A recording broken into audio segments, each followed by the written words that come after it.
let's talk about something that can feel completely maddening. I mean, it's a real puzzle of modern attraction, right? We're going to get into the psychology of why you might find yourself completely obsessed with people who, well, who barely know you exist. And seriously, think about it for a second. You probably don't even admire their personality all that much. Their values might be the total opposite of yours. So why does their indifference create this intense fixation? Why does getting their approval suddenly feel like the most important thing in the world? Here's the first thing you really have to get straight. What you're feeling, it's probably not genuine love. It's not even a deep attraction. It's a powerful, it's predictable, and honestly, it's an addictive psychological pattern that your brain is caught in. And today, we're going to break that pattern down. Okay, so let's dive into the first piece of this mystery. How our brains become these terrible translators, completely misreading confusing signals as something romantic, as something compelling. This is something we can call the illusion trap, and it's a classic cognitive mistake. See, when someone's behavior is all over the place, totally confusing, our brain just scrambles to make sense of it. And instead of thinking, hey, this person just isn't that into me, it invents a story to fill in the blanks. And usually, it's a much more exciting one.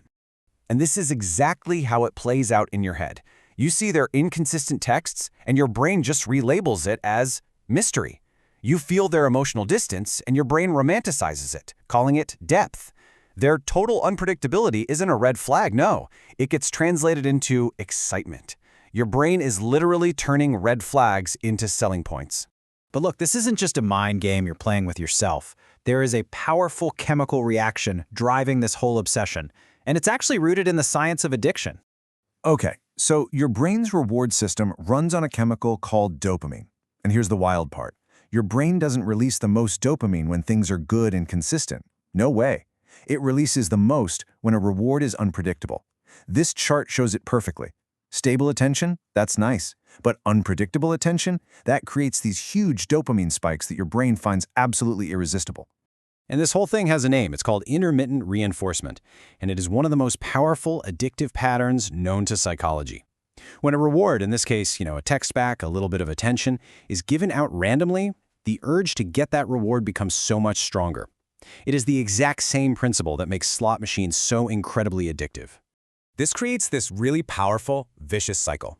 First, you get a quick hit of attention, a text, a like, and boom, you get a dopamine high. Then comes the silence, and that leads to this craving, this anxiety as that good feeling fades. So what do? You start chasing them again, trying to get that high. And when they finally respond, the cycle just repeats, getting stronger every single time. So, okay, we get the chemistry of it. But that really begs the question, why is your brain, specifically, so vulnerable to this pattern in relationships? Well, the answer often lies in our past. You see, our earliest experiences with love and care can literally wire our brains for what to expect.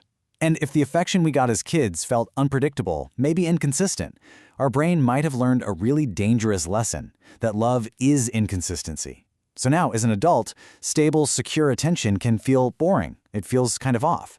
While that chaotic up and down cycle feels strangely and powerfully and incorrectly like home. So, you've got the chemical addiction, you've got the wiring from your past, but there's another major psychological force at play here. It's a simple little bias that completely messes with our perception of value. It's called the scarcity principle, and the rule is super simple. When we think something is rare or hard to get, our brain automatically inflates its value. This person isn't necessarily more special or more attractive, it's their unavailability that makes them seem so valuable. It's a total illusion of worth, and it's created by their distance. So here's the crucial point. When you combine that dopamine addiction, the childhood conditioning, and the scarcity principle, you get to a really powerful truth.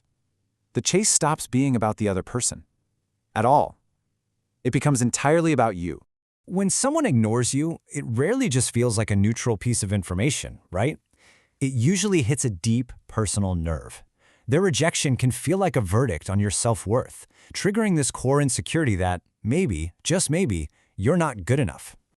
And this changes the entire goal of the game. You're not trying to connect with a person you genuinely admire anymore. So what is the actual prize you're after? The real prize is all internal. You're chasing their approval to prove your own worth. You're trying to win just to fix that painful feeling of rejection. It's not about them, it's about getting that validation, about finally getting that feeling of being chosen, just to quiet that inner voice of self-doubt. And now for the final twist in this whole psychological story. What happens when the chase actually ends? What happens when you finally get the attention you were so desperately looking for? For so many people, this is the exact moment the spell breaks.